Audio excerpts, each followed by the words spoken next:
So we're finally done with 2013. Yeah, between the launches of multiple systems and announcements of all these other things going on this year, it's been one heck of a year. With Kickstarter and so on and so forth. The year Kickstarter. And 2014 is right around the corner. Actually, it's right now. Oh, there's no corner. There's no escape. Right here, right now. No, you're in it now. Oh, well, we have 4 videos for 2013 we gotta go through. Yeah, we're going to cover the game news and major topics, and then we're going to cover some Kickstarters, because there's just too damn many to put in one video. There's a lot. We're going to get through all those in those videos. Yeah, and then we're also going to discuss the games that came out in 2013 in particulars, and then we're going to have a look over the predictions that we made last year, as well as predictions into 2014. Even though we're already into January. Announcements have already been made. There's announcements every day. Yeah. So we better move along, shall we? Get started. We'll start with January with Nintendo's Wii U Direct. Yeah, Nintendo's Wii U wasn't doing very hot after the holiday season. No, it was not. So they just sprung us with a surprise Nintendo Direct with as many as 7 major new projects coming out. There was games for everyone, except only 2 came out this year. Yeah, and 3 of them were being announced at E3, so why'd they even discuss them in the first place? It kind of hindered their E3, which we'll get to when we get there. Kind of didn't help the fact that after that, they didn't release any Anything major games until about August. And this actually was the fact that also they Rayman Legends got delayed too. Yeah, it happened within 2 weeks thereafter. Ubisoft announced that they were going to release Rayman Legends on Xbox 360 and PS3 as well, and of course, because of Microsoft's exclusivity clauses, exclusivity clauses, they had to pull the Wii U version there as well, even though it was complete. I mean, the game got bigger, and there was a lot of countries. There was an app that was made to calm people down, but it just showed that there really shouldn't be more games for the Wii U. Yeah, and there isn't. There really isn't. And, well, this next game didn't come out for the Wii U. Yeah, it actually got canceled. Good thing, too. Yeah, it was Alien Colonial Marines. Yeah, Aliens Colonial Marines was developed by Gearbox Software, but it was also being developed by another developer, Timegate, who was actually given the single-player campaign while Gearbox went on and made Borderlands 2. Yeah, there's a lot of controversy and questions about this. People believe that maybe when Sega was paying them to make the game, they were taking the money and actually just making Borderlands 2, because at E3 they showed off this really amazing trailer with great graphics, great gameplay, and then the final game comes out, it looks nothing like it. It looks like... The AI is bad, and and the story doesn't really make much sense. No, or it doesn't feel right. It feels like a slight on the... It was just bad, and... Yeah. Well, it's just a new Aliens game. The new one looks good. Oh, that's 2014. Get out of here. PlayStation 4 was announced. Oh, that's good. They didn't show off the console, though. No, they showed off the controller. Yes, new trackpad. It had a light bar on it, and a share button, because that was the big feature they wanted to push with the PlayStation 4. A share feature allowing you to stream and to help people on the internet. Yeah, be able to watch people through the internet, and even be able to control the game for them if they wanted to. They mentioned streaming technology, which they hinted at over the course of the year, leading up to the announcement that they made within about a few days from when we did this. We can't talk about it now. Can't talk about it now, because that's 2014! Why are we talking about it? But they did announce a few more games that all pretty much came out in the launch window, or some are about to come out. And they also emphasized The Witness, which was the first time that we ever saw gameplay footage of it. So that was cool. Also, massive amount of RAM. Massive amount of RAM, 8 gigabytes. So that was everyone's like, oh my gosh, it's real. Next thing's kind of a downer. Yeah, actually, it's a big downer. Yeah, as in online down. Ooh, yes. The online's down. You can't get on. EA released SimCity for the PC, and it was new graphics and everything. But apparently, they said for all of the systems to work properly, you had to have it online all the time. The cloud. DRM. So what happened is that, well, naturally, the server was down half all the time, and your stuff would get deleted. And a hacker, apparently hacked the game to get rid of that online capability, and it actually worked fine. Yeah, I mean, it may very well have had some sort of calculation being done, but it didn't change the fact that the overall infrastructure was bad. They don't need DRM for all this. It's funny how the game about infrastructure, the infrastructure around it was bad. That's quite. I see what you did there. That is a meta fail there for EA. Our next discussion is about a small tidbit about Kickstarter. Yeah, I mean, we have a whole video dedicated to Kickstarter, but we like to run down a few major ones. Like Torment. Like Torment. So it's like that $3 million? $4 million. Oh, it was off by just $1 million. Just by $1 million. Just by $1 million. No, yeah, $3 million? What? Mighty Number 9. Yes, Keiji Inafune, the creator of Mega Man, or at least the father of Mega Man, he made his spiritual successor for the game, because he's no longer working at Capcom. Yeah, speaking of spiritual successors, there was quite a few of those on there, including Booger Man, and James Pond, and Shadow of the Eternals. Yes, this was controversial. It actually didn't make its success. They actually canceled it, and then they redid it on their own Kickstarter, and then they closed that, and then they finally canceled the project. Yeah, Casey didn't know, that was based off of Eternal Darkness. Nintendo owns that one. Yeah, so we're gonna talk about a lot of the other Kickstarters. I have a long ass more list. detail about all these Kickstarter stuff in in the next video. I just wanted to bring it up because Torment was so flippin' huge compared to everything else. $4 million. Plus Mega Man's back. Yeah, spiritually. And then we go from Kickstarter to Microsoft. So yeah, Microsoft. Everyone was looking at what their system was going to be because Sony had their big event, so they had to go even bigger by getting big green tent, circus tent, and they announced the Xbox One. Yeah, the Xbox One was that large system, and like a VCR, bigger than a VCR. But they also showed off some games. By that I mean they showed off like snippets of gameplay. Yes, like Quantum Break. They showed like some weird young girl and then a boat teleporting into a bridge. I still don't even know what that game is. I really can't figure it out. Even after I've seen more little tidbits of footage. It's just that the main thing about this event was about services. They wanted to sell it for TV connectivity. Yep. Because they TV a lot. Because they said, I think they said it more like 100 times or something like that. At least it felt like it. And they also talked about sports a lot too, and ESPN and stuff like that. You know what else they talked about? DRM.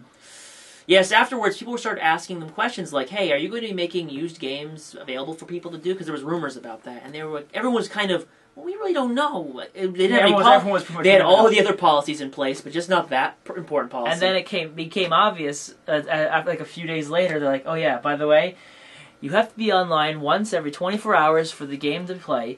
You can't lend your game because once you play the game on your system, it actually installs it onto your system, effectively turning game retail discs into just physical versions of download keys. Mm-hmm. And so, but you could eventually resell it if you went to a certain retailer. Yeah, and then they would take it, and then they would be able to resell it by getting a code by Microsoft.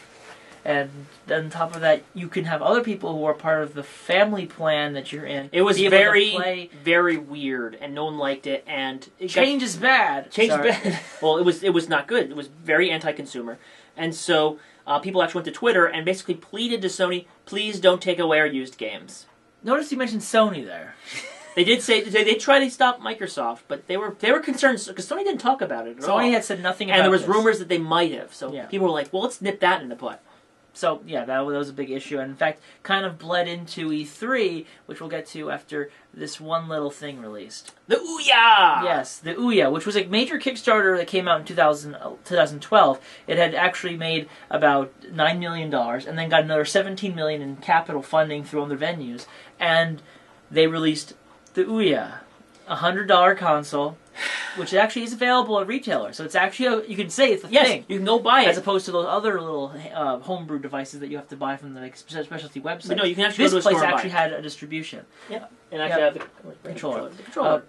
Yeah, so things weren't that great about the system. I mean, playing the games for free then was a great idea. Was great, and being able to, you'd be able to purchase where necessary. There are other issues though. When the system launched, they had a terrible commercial that really wasn't a good commercial. It was vulgar, cursing in it. It wasn't even that good in terms of advertising the actual good things of an Ouya. Also, the controller has a few flaws in it, like the joysticks are getting eaten alive by these metal panels here, and the batteries are in the panels, so they get hot and. Yeah, I like the design. It's definitely a cheaper controller. And on top of that, of course, you also had the Free the Games marketing campaign. Basically, it was a Kickstarter thing where if you're saying you're going to be on Kickstarter for 6 months exclusive... 6 months exclusive on Ouya. What is that? You said you're going to be on Kickstarter for 6 months exclusive? On the Ouya. And basically, if they made $50,000, they would put $50,000 on top of that. And which of all those games, part of that campaign got the most money, they would get an additional $100,000. And of course, you know what that meant with money and internet. Fraud. Yes. So what happens is that for at least 2 projects, there was a large number of bids being made, rather donations, by people who obviously shouldn't have been bidding. They were padding their Kickstarter campaigns. Anyways, they ended up changing the policy, but only after they said pretty much, oh no, it's not our fault that we made a shoddy system for our problem. We're going to change it, but we're going to not say it was our fault.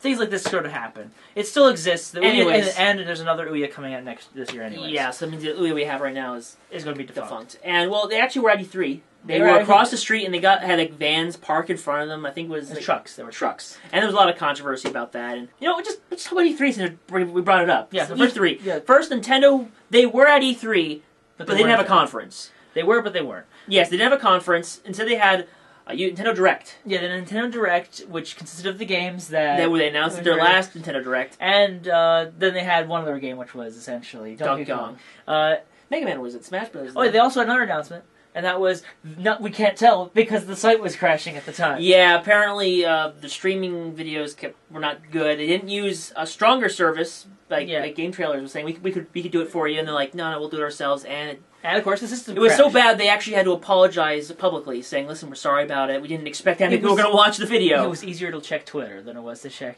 the video. Anyway, Microsoft was there, still pushing their DRM strategy as much as possible. Yes. They even had this 10-page document or something. There was a whole website the week before. They were like, this is how your site... This is how you do it. Calm down. And just remember to connect to the internet. And don't share it to your friends. Oh, you share this part of this plan. They had games. They had some decent games there, and they announced quite a few, but... And also like Killer Instinct reboot. That was like a shock. And also they announced this new this new indie game. Oh yeah, that new indie game? Below, was it? Below, yes. Yeah, and they also announced another indie game. Oh yeah? Minecraft. Oh man, that's so indie. That's so indie.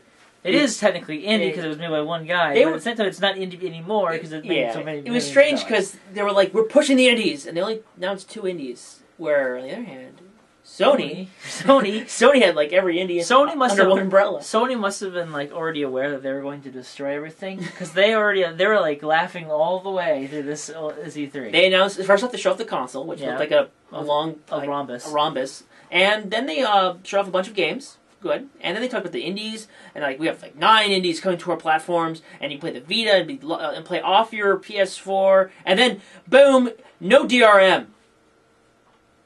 Drop the mic. Oh yeah, and a whole bunch of indie games. Oh, and then you have to pay for online. They snuck that in there, but you couldn't hear that. Everyone's cheering. It's not like everyone else is doing it except for Nintendo. But by the way, the reaction to this resulted in the 180. Yeah, essentially what happened after this, about 2-3 weeks later, so Microsoft was like, you know what? Screw it. We're done. Forget that website. It's not ours. It's not ours. Get rid of it. That at one time every 24-hour thing. Yeah, we were just playing around. I guess the world's just not ready for a digital future. Essentially, they made it like rather than saying it's my fault, it's you. It's not me, it's you. That's the problem. They just kind of were like, well, we were just playing. Yeah. And so now it's the Xbox 180. Now, during E3, you may not have known this, there was actually an indie little event. There's an indie event that was specializing in showing off indie games and major indie announcements. Mm-hmm. The last of which was Fez 2. Yes, I love Fez. And then they canceled it. Oh, yeah, because apparently there was a lot of arguments online. Yeah, Marcus Beer, the annoyed gamer, or the angry gamer from Game Trailers, kind of had a rant against Phil Fish and how he works. And then Phil Fish, finally having been fed up by the amount of hatred being fed towards him, I think we talked about him last year too. He ended up essentially, you know what, forget it, I quit the gaming industry, Fez 2 is canceled. And you know what? He's kept to his promise. It's still canceled. I don't think I've ever seen any words from him since. Yeah. Polytron still exists because they're still porting that thing to other platforms. So I think that in a way it's still going to live on, but maybe no Fez 2. So E3 finishes. Yep. All the reverse happens. Mighty Number 9 gets announced. You talked about that. And but now, then Sony and Nintendo both announced new hardware devices within like a 2-month span. And they both came out of left field, I tell you. One was the 2DS. Yes, Nintendo announced the 3DS without glasses and without a hinge, and it was cheaper. Yeah. Basically, it was designed to sell to kids and the parents who weren't going to buy it for their kids. Imagine playing a Nintendo DS instead of a tablet, but in the style of a tablet. Pretty much. Effectively, it solved the 3 problems that I think people were having with the system. One, it cost too much, so now it's $40 cheaper. The hinge, kids would just break it in half when now there's no hinge, and it's cheaper for Nintendo to make.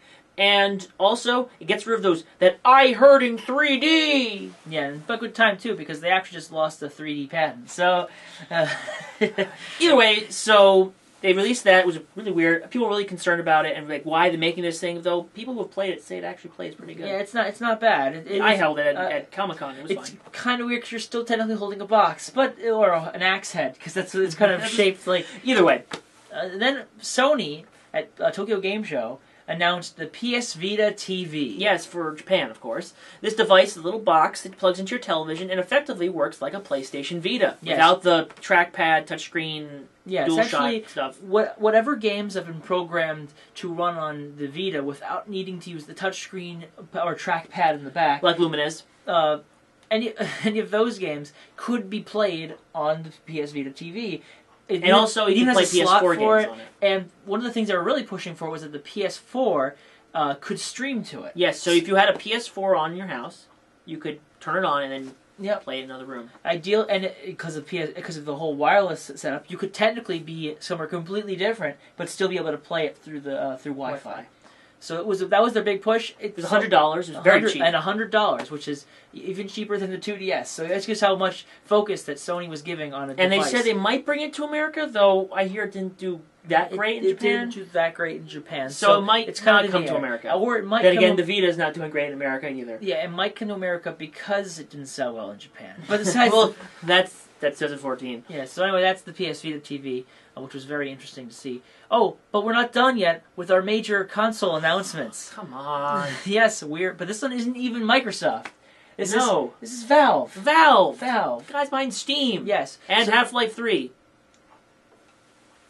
Well, we do have 3 announcements. No, they had 3 announcements, though. So the 3 announcements they had was, the first one was the announcement of Steam OS. Basically, much like how your Mac has an OS and your PC has an OS. Yeah, so this is essentially a Linux-based system that will be able to optimize the way Steam runs on it. And that way you won't even need to buy a Mac OS or Windows 8 and be able to work with Steam. And so then they also announced Steam Machines.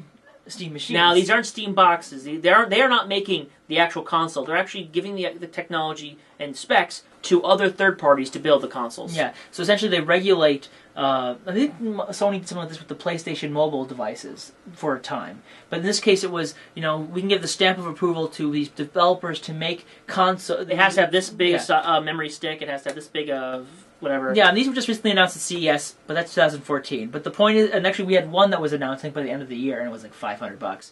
And basically that's what they are. They're computer consoles that play Steam. So now you don't need you don't need to go to Compaq. It doesn't even exist anymore. But Dell, HP, you don't need to go to them. You can go to specialized and special game stores and buy the devices. And then finally they announced a Steam controller. Yes, this is, it has like these weird track nub things and trackpads. I mean, I haven't held it in my hand, so I can't tell you how it feels, but it looks weird.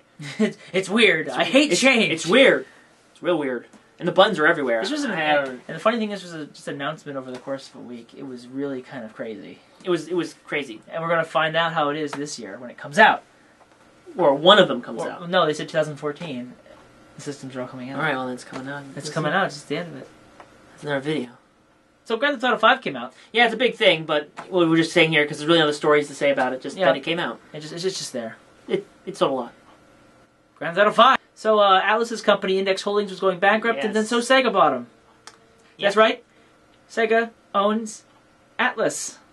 Yep, Sonic and Persona together last. Oh my gosh, what would crossover? What would Sonic's... Man, my brain is blowing up. Let's keep going. What would Sonic's Persona be? I don't know. Shadow the Hedgehog. No, Super Sonic.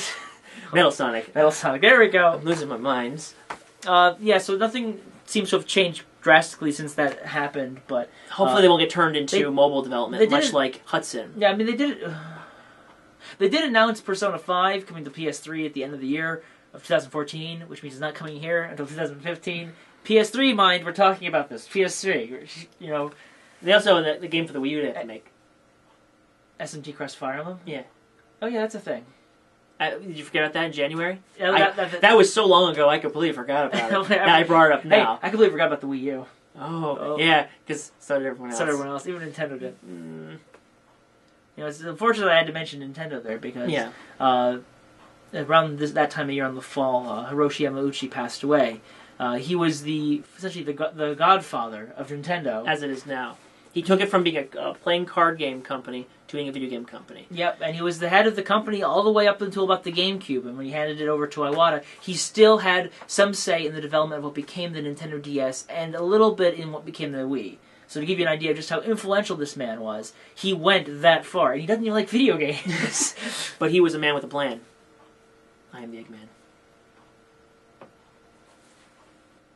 So, remember Monster Hunter 4? Oh yeah, we didn't mention Monster Hunter 4. Oh yeah, it was a big thing. Came out in Japan. Yeah. Sold millions. What happened to that money? Do we have to say it? We kind of do. Oh. We're talking to people. All right. We're here. Capcom said they were taking most of the profits from this game, which was a 3DS exclusive, by the way, to make a mobile development team. This is how they thank their fans for buying their games. Hey, thanks for buying our game on your specialized gaming device. We're going to just put all that money and make about 36 crappy mobile games. So yeah, don't expect another big 3DS title because we're just going to make a bunch of bad smartphone games. And of course, that doesn't change the fact that mobile gaming has become so huge in America and Japan. It got really big this year. I think I saw a lot more going out for smartphones than last year. Puzzles and Dragons was a huge hit from Gung-Ho, and then you also had all these microtransactions and all the bravest flashback sounds. And Square Enix had announced all these Dragon Quest games coming to the mobile devices, with the exception of 9. 10 is even coming to mobile devices. That MMORPG for the Wii and Wii U, that's also coming. Yeah. You remember all those those games coming to the 3DS? They didn't do all of them for the 3DS, did they? No, they stopped. They did 7. They went up to 7. They did a remake of 7, I think. But never came out to America. Of course not. Why would you bring games to America? It's not like America has money. Well, with Capcom's announcements of games. Yeah, and Capcom already made mobile game announcements earlier this year, about like 13 or so. And guess what they announced in there? Breath of Fire 6. Oh, yeah. Of course, it doesn't look anything like it. It doesn't play anything like it. Are there dragons in it? What would it be the day if there were no dragons? I think there's a dragon. Okay. I think your main character is a dragon, which you can customize. With paid-in transactions, right? And why? Yeah, there was also those questions of, is Nintendo going to go into mobile gaming? Because everybody else seems to. Well, hopefully they won't. I don't like. These are my fingers, and they're crossed. Because I know that they're like the only ones who has it. Because I know Sony even made one with Coke Zero. Let's move on to the next topic. We gotta talk about. No, we don't. Let's talk about the launches of the new consoles instead. Okay, so PlayStation 4 launched, and so did the Xbox One, and everyone did this. You know, it doesn't really make any banderas, whatever. Well, yeah. But basically, everybody bought consoles. Yes, because the next generation has finally started with nothing but cross-generation ports. Yes, it's a bit shame. And of course, there's no backwards compatibility either. So the Xbox 360 and PlayStation 3 were still selling. Yeah. No surprise, Call of Duty Ghosts, really, really good. And Knack was selling really well in other places too, kind of-ish. Yeah, so they released, they sold a lot, and everyone was totally hyped. Clearly, the PlayStation 4 was the winner. Yeah, PlayStation 4 was trouncing the PlayStation, the Xbox One. Even didn't it release in more? No, it released in less areas than the Xbox One. No, PlayStation 4 launched in more areas. The PlayStation 4 didn't go release in Japan yet. Not the Xbox One. No, true. Though that doesn't matter since Xbox One would probably bomb anyways. But the Xbox One, they really pushed it in America. Wow, yeah, they had ads everywhere. So, and, it still sold a lot. Yeah, they both sold a lot, let's put it that way. Well, he who did not sell a lot. Xbox One sold 3 million units to consumers by the end of the year. Sony sold 4.2 million of PS4s. There you go. And in that time frame, since launch through then, I'm going to say Wii U is probably about 4.4-ish. Took them, Frank, they're going to surpass the Wii U, and they just came out. Yeah, so that's telling you something. 2014 will be an interesting experience, that's for sure. But before we even end the year and think about 2014, we have to think about the VGX Awards. Do we really have to think about it? It kind of was thrown at us like sludge. We don't need to think about it, because apparently they weren't thinking about it when they did it either. Okay, in case you didn't know, the VGAs, which it originally was a Spike TV special for the Video Game Awards. Especially, it was on 2 hours at night, and they would basically announce games. They had trailers, teasers, mainly teasers. Yep. And they would have stuff. Traditional awards. Yeah, and sometimes teabagging. And the funny thing is, stuff kind of describes it pretty well, I'd imagine. Yes. Apparently, it didn't do well enough last year, so Spike TV said, no, you can't air it on TV. We could just run some reruns and we'd do better than this. So they decided to do 3 hours online. With Joel McHale as the main host and Jeff Keighley as the co-host. And they both wanted to kill each other. Or at least, I think they did. One of them didn't want to be there. The other one was like, please stop the whole time through. The announcements were they weren't really like. There's only like one or two games Telltale that actually were announced. Everything else was pretty much. Yeah, Telltale Games was there announced stuff. Like two things that they had nothing to show other than the announcements of those games. Whatever. But they did announce, and this kind of justifies the whole thing and the whole half-hour concert for Grand Theft Auto 5. How that game, it surprised the game won Game of the Year. Oh my gosh. Can you tell us what it is? Oh yeah, No Man's Sky. Yes, an amazing looking game. Yeah, it was developed by Hello Games. It's going to be about procedurally generated space exploration. And sadly, they got flooded at the end of the year. So hopefully they can. So they only hopefully they pick up the pieces, and if they were to release a Kickstarter, I'm not saying they should. Launch a Kickstarter.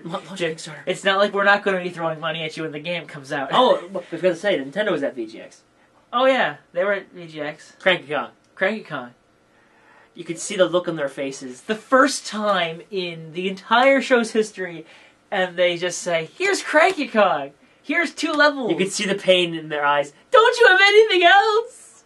Okay, so VGX kind of wasted a lot of time. It kind of fizzled out at the end of the year. Oh yeah. Just before the end of the year, though. Just before, a whole bunch of Let's Players were hit with the Content ID issue on YouTube. Yes, this is a big problem. Well, we don't have to worry about it that much because we don't monetize our videos yet. If we do, or not, or... Anyway, our lawyers have determined that we should not be discussing a form of monetization from here on out. But no, the point is that the Content ID tool is an automatic system that looks at video and audio of predetermined movies and audio, and then says, based on what it finds, if it finds even a snippet of that it determines fits that category, it flags it. It flags it, and then whoever would have been flagged to receives the monetization of that movie. So, say I make a video about Legos, about like a Lego animation from the Lego movie. Yeah, and then all of a sudden my video gets flagged. The people who made Lego would get the money from my video, and so would YouTube. But the problem is that there's a question about who owns the content of a Let's Play. Yeah, like a Let's Play, because it could be us in a corner and playing, like, say, Halo 5. And then Microsoft goes, oh yeah, Halo, our Halo, that's our stuff. So it's not our commentary that makes the video, apparently. It's the game. But it caused a lot of problems. Even people, not just Let's Players, had problems. Yeah. Even like actual owners of the material are having problems. And video reviewers too. Jonathan Blow had his Witness trailer flagged for Sony, even though he himself owned the game. It's not like Sony owns it. He owns it. He's just making it for a Sony platform. So and of course, the problem is because of how slow the process is for you to contest a claim. It can take a month before that video becomes yours again. And that month could be the difference between you making the actual money you deserve on a monetized video and not. And the worst part about it is, it could be abused. Someone who could have been pretending to be Sony could have flagged, could have made all these setups for all these video trailers, and then end up flagging him. Yes. For the video, and was effectively taking in revenue that would have rightfully been Sony's, or in this case, Jonathan Blow's. Yeah. So it's a lot of problems, and it doesn't sound like they're changing it. Yeah, it's YouTube, so they're probably not going to. They're still making their money. They don't care. In reality, if you're going to have trouble making money with that, you're just going to find other ways to make money. So, move to Blip, I guess. So we're going to end with 2 little tidbits. One, everybody loves indies this year. Yes, everyone loves indies this year. Nintendo, Sony, Microsoft. Yep, no Steam. Sony loved indies so much, they had Jonathan Blow come up in their announcement of the PS4. They had a block of their E3 conference where just they showing off all these games. These 8 big games that you might like from PC or are coming out for PC, they're going to be exclusive first on the PS4. And then Microsoft came out saying Minecraft, which I'm I'll see it when I believe it, that they're actually bringing a lot of indies to it. People were not happy with that in terms of the indies, just in general. Just they weren't happy at the time.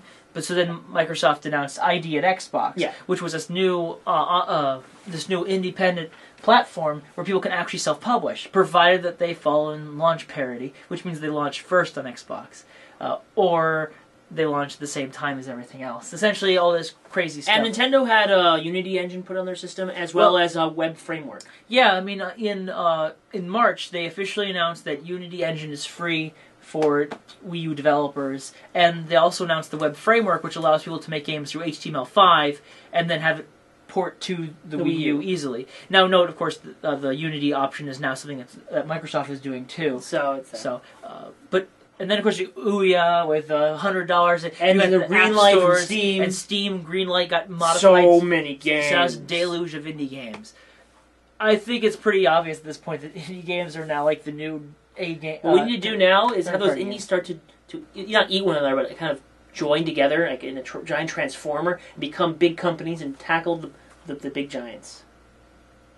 A AAA indie game, you're saying? Yes, AAA indie game, mainstream hardcore. I'm not sure that's going to happen, but, fingers crossed. The second thing, the rise of Twitch TV. Yeah, Twitch TV kind of did pretty well for itself in the last couple of years, but now it's bigger. We're talking millions of people watching streams almost on a daily basis. Thanks to the part that you can watch Twitch through everything from mobile devices, as well as the Xbox One and PlayStation 4. And now you can stream to Twitch with those systems, or at least to PS4. The Xbox One is still being worked on. Yeah. But this goes to show that streaming game content to people on the internet is now becoming more viable than Let's Plays were, which Let's Plays were a big thing back in the day. They're still big. And they're still big. I mean, PewDiePie, Markiplier, those are all, and Game Grumps, and those are all big.